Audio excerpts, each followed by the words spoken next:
Hi friends, మనం ఇప్పుడు హోస్టింజర్ cPanelలో ఉన్నాం. హోస్టింజర్ నుంచి మెయిల్ ఫంక్షన్ అనేది వర్క్ అవ్వట్లేదు. ఇప్పుడు దాన్ని ఎలా ఎనేబుల్ చేయాలో చూద్దాము.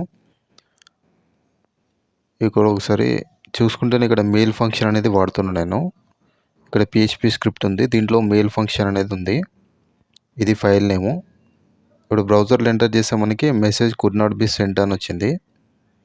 ఇప్పుడు మళ్ళీ కూడా ఎంటర్ చేస్తున్నా, రిఫ్రెష్ చేసి ఇంకోసారి message could not be sent అని వస్తుంది.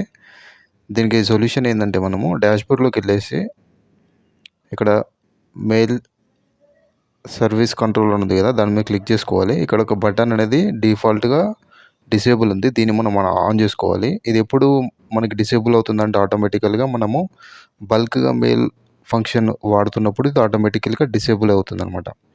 ఇప్పుడు ఎనేబుల్ చేసాము. ఇప్పుడు మెయిల్ ఫంక్షన్ మళ్ళీ రన్ చేస్తున్నాం. మెసేజ్ సెండ్ సక్సెస్ఫుల్లీ అని వచ్చింది. సో ఈ విధంగా మనము ఆ బటన్ని ఆన్ చేసుకుంటే మనకి మెయిల్ ఫంక్షన్స్ అనేటివి వర్క్ అవుతాయి హోస్టింజర్లో.